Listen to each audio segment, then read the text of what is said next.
নমস্কার বন্ধুরা, recipe with সানভিকাতে আপনাদের সবাইকে স্বাগত জানাই। আশা করি আপনারা ভালো আছেন।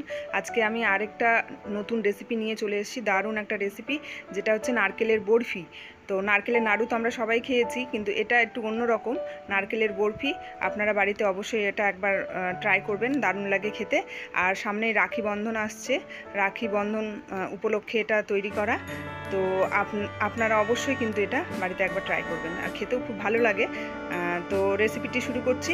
প্রথমে কড়াইয়ে এক বাটি আমি দুধ নিয়ে নিয়েছি। আপনারা ওই ঠান্ডা দুধ বা গরম করা ফুটানো দুধও নিতে পারেন। এক বাটি দুধ নিয়ে আমি ওটাকে একটু জাল দিয়ে নিচ্ছি। ওর মধ্যে দিয়ে দিলাম আমি হাফ বাটি মতো চিনি। চিনিটাকে ভালো করে মাখিয়ে নিতে হবে, দুধের সাথে ভালো করে গুলে নিতে হবে। গুলে যাওয়ার পরে ওটার মধ্যে আমি দিয়ে দিচ্ছি ছোটো বাটির এক বাটি গুঁড়ো দুধ। যে কোনো গুঁড়ো দুধ আপনারা ইউজ করতে পারেন। তো গুঁড়ো দুধটা ভালো করে ঘেটে নিতে হবে, যাতে এর মধ্যে কোনো দলা না থাকে। তারপরে একটু ফুটে গেলে ওর মধ্যে দিয়ে দিতে হবে এলাচ গুঁড়ো। এলাচ গুঁড়োটা দিয়ে একটু নাড়াচাড়া করে নিতে হবে। আর একটু দুধটাও ঘন হয়ে যাবে, তারপরে দিয়ে দিতে হবে নারকেল কোড়া। আমি নারকেলটাকে কুড়িয়ে নিয়ে ওটাকে আমি মিক্সারে ভালো করে গ্রাইন্ড করে নিয়েছি। একটু মিহি করে গ্রাইন্ড করে নিতে হবে, তাহলে বরফিটা খুব সুন্দর হয় খেতে। তারপরে আমি ওই দুধের মধ্যে, মিশ্রণের মধ্যে আমি দিয়ে দিলাম নারকেল কোড়াটা, দিয়ে ভালো করে এটাকে জাল দিয়ে নিচ্ছি। আর এই সময়ে গ্যাসের ফ্লেমটা একদম লোতে থাকবে, না হলে নারকেলটা পোড়া লেগে যাবে।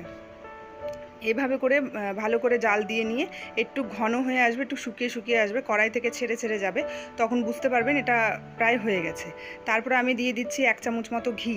ঘিটা দিলে এখানে টেস্টটা আরও সুন্দর হয়, খেতেও কিন্তু দারুণ লাগে। তো ঘি দেওয়ার পরে আমি এটাকে ভালো করে নাড়িয়ে নিলাম, নেড়ে নিয়ে তারপরে আমি এর মধ্যে দিয়ে দিলাম ড্রাই ফ্রুটস। আপনারা চাইলে ড্রাই ফ্রুটস দিতেও পারেন, নাও দিতে পারেন, আমি এখানে দিয়েছি।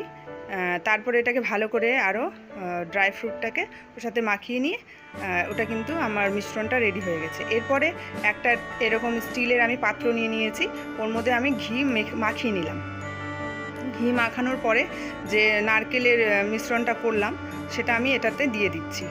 দিয়ে ভালো করে এটাতে ভালো করে একটু চেপে চেপে দিয়ে এটাতে একটা সুন্দর করে ইয়ে করে দিতে হবে, প্রেস করে দিতে হবে। প্রেস করে এরকম করে দিয়ে দিতে হবে, দিয়ে তারপরে এটাকে ফ্রিজে দিতে হবে, ফ্রিজে রাখতে হবে আর কি।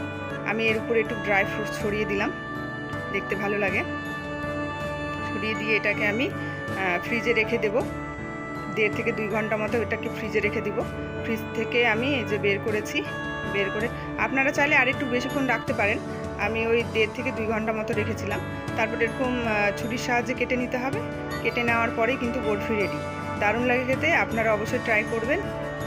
আবার দেখা হবে নেক্সট ভিডিওতে। Thank you.